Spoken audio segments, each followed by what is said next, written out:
The sky cracked open above the last Valnari capital. Orbital bombardments struck in perfect, calculated intervals. One impact every 6 seconds. Civilians ran through burning crystal streets, their iridescent skin reflecting the flames of collapsing towers. Above them, in near orbit, Zalor dreadnoughts waited silently, engines cold, weapons hot. The Dominion never spoke during extermination phases. It wasn't necessary. Elder Ural watched from the observation hall, palms pressed against the shimmering glass, as her world fell. For more colonies had gone dark within the hour. This was the 5th. The final. She turned from the window, robes smoldering at the edges, and addressed the 6 counselors remaining. They no longer argued. Even the proudest among them, Zotal of the Outer Ring, had gone silent when the last refugee vessel was vaporized before his eyes. "We are out of time," Ural said. "The Dominion will not negotiate. They do not see us. We are pests beneath notice." "There is one call we haven't made," murmured Counselor Mayan. The others turned to him sharply. "No," Zo snapped. "You would wake the Deathworlders? You would call the apex predators of the Spiral Arm." "I would see us live," Mayan replied. "Even if we must live in the shadow of monsters." Ural's voice was flat. "Summon them." A hush passed through the room as emergency lighting flickered. Deep beneath the surface, a chamber older than their civilization stirred. Machinery whined, unused for millennia. Coded pulses began to build, each one layered with encryption older than any Valnari language. Above the dying world, hidden among the rubble of destroyed satellites, a signal buoy aligned and fired the pulse across the stars. In the great void between arms of the galaxy, the signal traversed time-locked nodes and quantum relays. It passed through systems that once buried their history to avoid the attention of Earth. On 3 fringe worlds, civilizations detected the pattern and immediately went dark. One AI activated its self-destruct protocol rather than allow the coordinates to be traced. The signal continued unimpeded. In a pirate cluster near the unshattered belt, a smuggler queen intercepted it. Her second-in-command demanded they jam it. She responded with a whisper, "You cannot jam extinction. Pray it doesn't reach them." The signal moved faster than light, not by velocity, but by permission. Old protocols recognized the shape, the intent. Across forgotten ruins and forbidden stations, the ancient beacon cleared every firewall. It was not intercepted. It was obeyed. On the far edge of human territory, Earth, long silent, awoke. The relay station hidden beneath Antarctica hummed once, then exploded. That was intentional. Its final act was to inject a key code into the planetary defense AI buried beneath the South Pacific Trench. Pressure sensors engaged. Power rerouted. Above Mars, orbital arrays turned toward a direction no one had faced in decades. Deep in the Andes Mountains, a vault door hissed open. No humans entered. Machines marched. Protocol DFCON Prime activated. In orbit, 36 stealth platforms powered on. Their weapons remained cold, but their targeting systems locked onto dozens of preset coordinates. Most were uninhabited. One pointed directly at the Dominion's core. Earth never broadcast a reply. No diplomats responded. No videos. No threats. Just silence. Then construction. Automated shipyards buried beneath the moon cracked open like metal flowers. Sleeper fleets reinitialized. Each vessel constructed was pure war. No living quarters, no command bridges, just targeting cores and nuclear fusion lances. They were designed not for holding ground, but for erasing it. In 72 hours, the first Deathworlder fleet exited the Sol system. Alien observers in the fringe panicked. The Quarathi, who once fought Earth in a war of attrition and lost 5 homeworlds, began evacuation drills. The Zarn Confederation, neutral for centuries, immediately shut down every external transmission channel and went dark. The Deathworlders had launched. No one could stop them. No one dared. On the wreckage of an orbital station above the last Valnari stronghold, refugees cowered in silence. They had nothing left. Scavenger fleets loomed beyond the dead debris field, waiting for the last light to die. In the void, ships without transponders appeared. Dozens. Then hundreds. They slid silently past the scavengers, weapons unlit, hulls black as void. The scavenger fleet opened a single channel. Identify. No response. A moment later, every scavenger vessel ceased transmission. Seconds later, they ceased existing. The refugees didn't cheer. They didn't know what had happened. Only that their radar lit with too many unknowns to count. Then the feed cut to black. And all became quiet. Above a nearby gas giant, the human fleet waited. They did not descend. They did not contact the refugees. Instead, they traced the trajectory of the last Dominion strike fleet and calculated intercept vectors. In the darkness between stars, the Deathworlders moved like wraiths. A Zalor Grand Admiral observed their approach from the command deck of the Obedience of Flame, flanked by twin destroyers. Primitive, he muttered. They do not cloak. They do not broadcast. They believe fear will win battles. The tactical officer beside him blinked. Sir, we're receiving echoes. What kind of echoes? Everything, sir. That was the last report filed before the entire battle group vanished. No wreckage. No distress calls. Just absence. In a hidden council chamber on Vrelos, the leaders of 5 advanced species argued for the first time in centuries. They've begun planet hopping, said the Erix delegate. Erasing Dominion presence on every moon and mining station in the sector. Without messages? They speak through destruction. One delegate said it plainly. They do not negotiate. They do not ask. A Valnari child watched from the remains of her city as a single black figure walked through the ash. No insignia. No armor markings. Just a rifle held loose. She stepped from hiding, trembling. The figure paused, slowly knelt, and placed a packet of food on the ground. The child whispered, "Are you here to save us?" The figure didn't answer. Just stood, turned, and walked back into the smoke. Above them, the sky lit with the fire of a Dominion dreadnought rupturing under kinetic bombardment. Inside the Dominion core system, alarms shrieked. Dignitaries fled. The Emperor of Zalor stared at the data streams flooding in. They destroy everything, he hissed. Why? What do they want? The answer came in the form of silence. Earth never replied.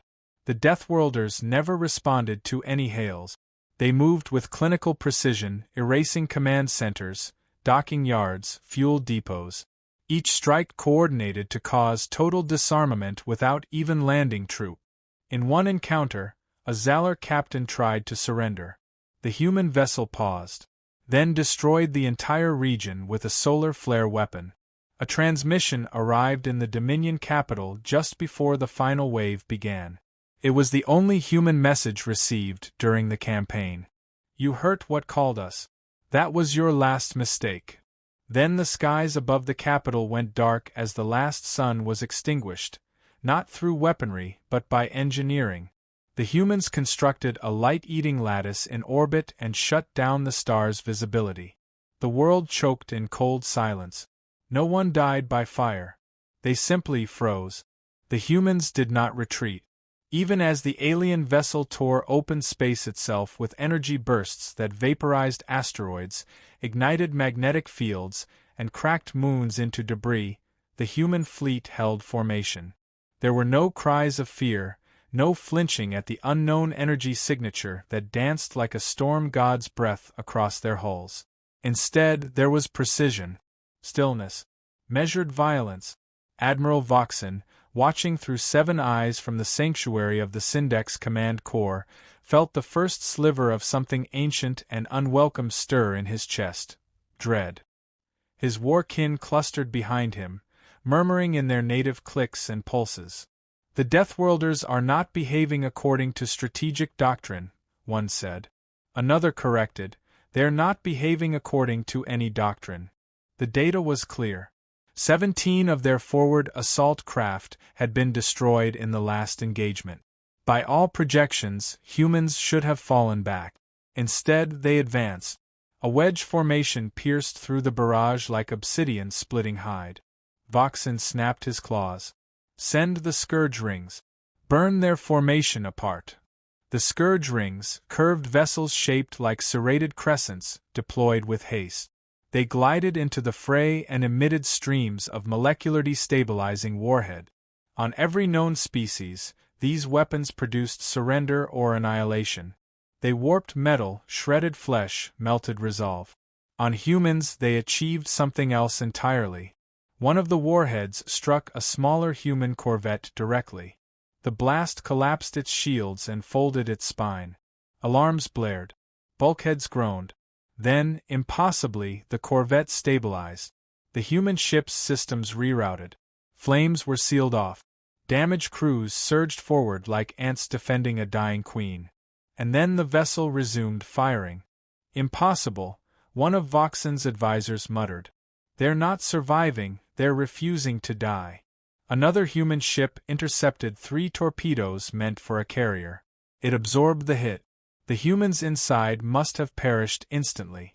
And yet, moments later, its weapon systems locked onto a Syndex dreadnought and began unloading plasma bursts with unnerving accuracy. No hesitation. No retreat. No emotion. The Deathworlders fought like entropy incarnate. Across space, alien species watched through encrypted relays. The distress call sent days prior, an encoded plea buried beneath a language of desperation, had found its way to a corner of the galaxy long ignored. The humans had answered. And now, they were redefining what an answer looked like. Aboard one of the frontline vessels, the command AI processed 64 million tactical scenarios per second. Every result that predicted negotiation, diplomacy, or signaling conditional surrender was discarded. Only one logic branch remained: eliminate all threats to survival. The captain, nameless in records and faceless in broadcasts, gave no verbal commands. They simply pointed. The weapons fired. And every time a human torpedo made contact, it didn't just destroy a target, it broadcast a message. Not in words. Not in code. In impact. In fury. Humanity was here not to speak. They were here to end something. Voxen's forces shifted tactics. They began deploying mirror phase warships, vessels capable of duplicating energy signatures and confusing heat-locking weaponry. Against the Tyran Empire, it had led to centuries of stalemate. Against humans, it lasted 17 minutes. One by one, each mirror phase vessel was identified, targeted, and eviscerated. The human fleet adapted in real time. Algorithms paired with intuition. Technology married to brutality. Every pulse from a human cannon was a chorus sung in the language of extinction. Voxen hissed. Launch the Worldbreaker. The Worldbreaker was not a ship. It was an event. A stellar core wrapped in synthetic flesh and accelerated to half the speed of light. Its sole purpose was annihilation. No known species could escape its gravitational collapse. The humans didn't try to escape it. They moved toward it. A squadron of human vessels altered their trajectory, redirected all power to forward thrusters, and dove straight into the Worldbreaker's path. They detonated simultaneously, not to destroy the weapon, but to destabilize the gravity well just enough to fracture its trajectory. The Worldbreaker veered. It missed its target. Instead, it careened into the Syndex supply line, obliterating 43 command ships, 17 fuel relays, and 3 of Voxen's own gene archive. The humans had sacrificed ships with the same ease they expended ammunition. On the periphery of the battle, a small vessel drifted, darkened. It was a refugee ship. Aboard were survivors from 14 species. When they had first seen the human fleet arrive, many had prayed, in a dozen dialects, that they wouldn't draw attention. Now they watched as humanity made gods bleed. I thought they were myths, one of the refugees whispered. Deathworlders. Just a story to keep us afraid of the dark. Another shook their head. No. They are the reason the dark is afraid. Voxen's composure began to fracture. He called up logs from previous encounters. Human skirmishes in fringe systems, isolated incidents, flukes. He realized now they had never shown full force. Everything before had been warning shots. And now, the warning was over. He ordered the release of the Mind Spike, an ancient weapon, forbidden by most councils. It targeted consciousness itself, flooding neural pathways with invasive code. It had once collapsed a civilization of dream architects in minutes. The humans didn't even register it. Their ships staggered for moments, then rebooted, rerouted command to secondary cores, and continued the assault. No pleas. No protests. Only pressure. In one corner of the battlefield, 3 human destroyers formed a triangle and began emitting low-frequency pulses. At first, it seemed meaningless. But then, dozens of Syndex vessels began losing target locks. Guidance systems flickered. Voxen's own ship shook with phantom echoes. They weren't jamming communications. They were reprogramming reality. And then the final horror arrived. From deep space came a silence. Not the absence of sound, but the presence of something so vast it devoured perception itself. A shape emerged. Blacker than void. Longer than continent. The flagship of the Deathworlders. No lights. No insignia. No sound. It moved with purpose that defied understanding. Syndex vessels fired on it, and every blast disappeared into its hull like stones into a bottomless lake. It did not fire back. It simply arrived. And when it did, the rest of the human fleet ceased all movement. As one, they turned their guns toward Voxen's command vessel. There was no ultimatum. No warning. Only silence. And in that silence, the message was louder than any transmission. Your war ends here. Voxen made his final order. Retreat. The Syndex forces fled, their pride in tatters, their fleet in ruin. What remained of them scattered across the stars. The humans did not pursue. They didn't need to. They had made their statement. Not in diplomacy. Not in terms of surrender or conditional occupation. They came when summoned. They annihilated what threatened the innocent. And then they left. The humans never claimed victory. They simply stopped showing up.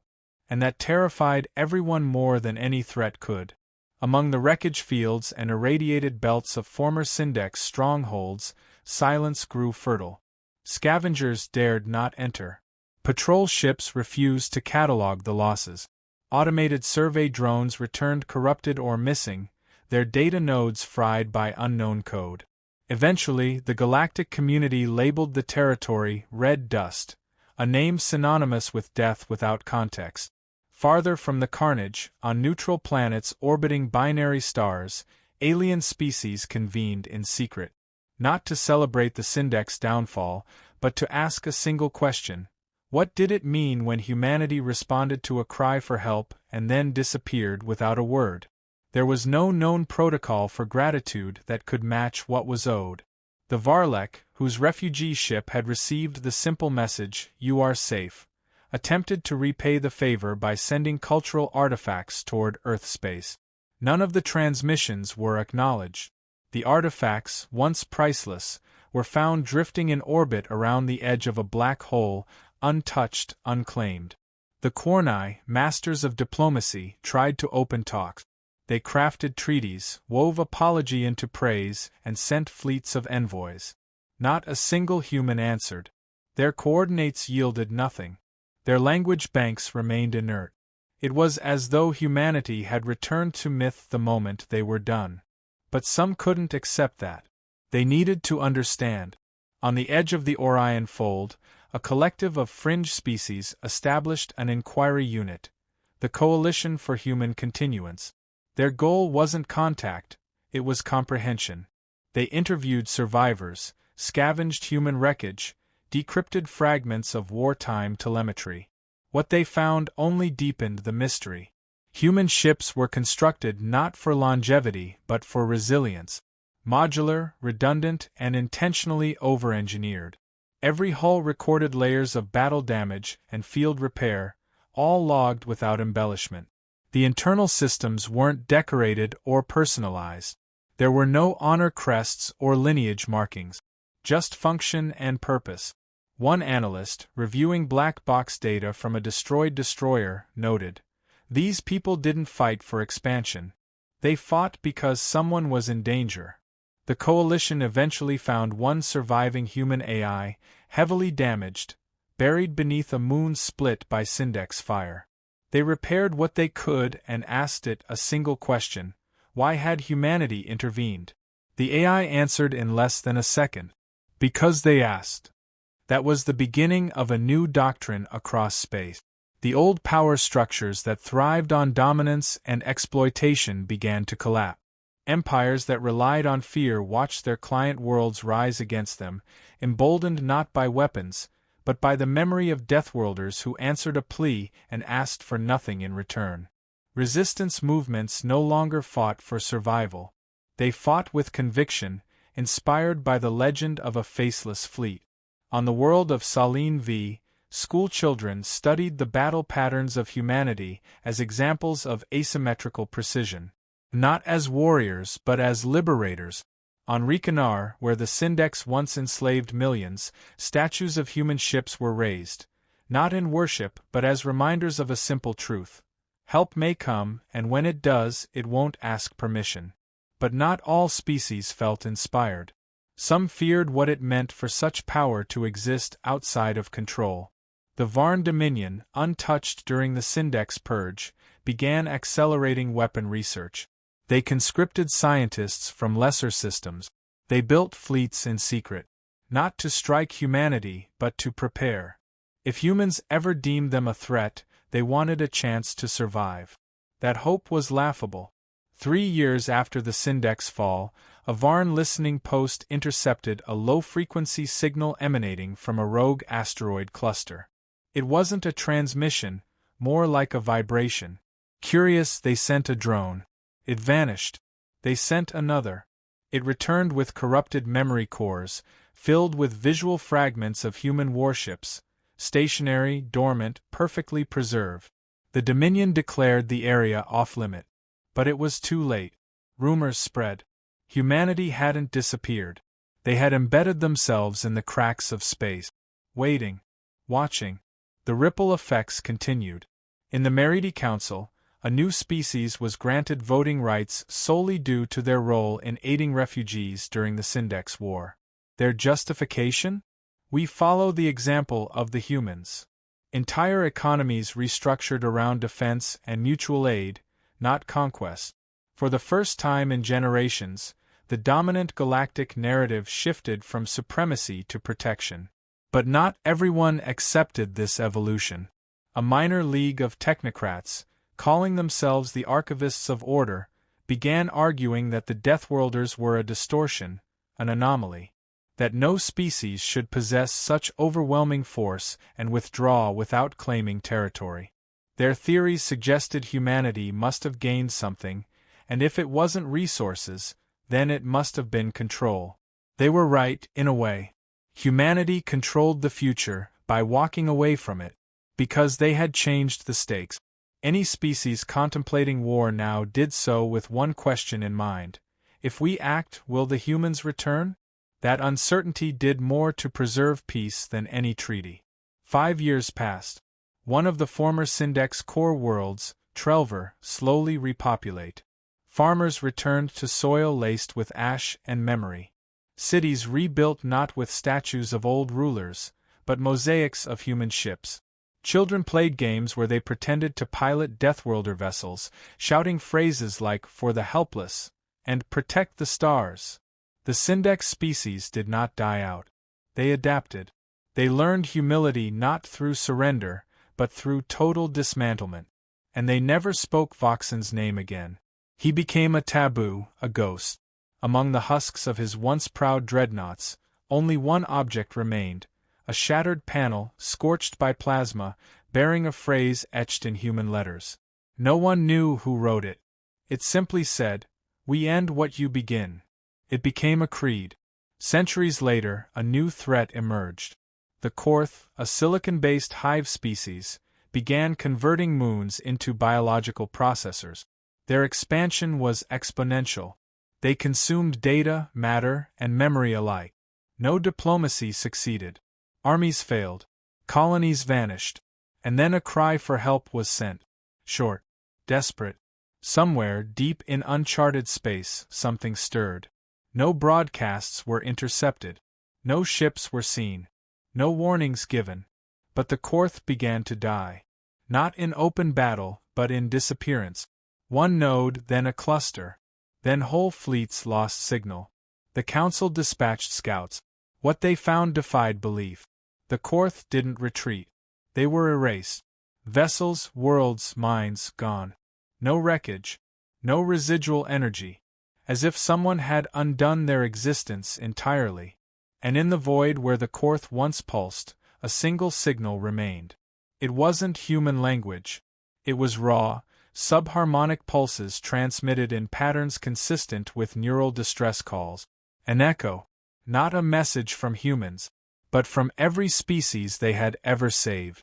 A reminder that when distress is real, when horror blooms unchecked, the Deathworlders will return. And when they do, they won't speak. They'll end it, just as they always have.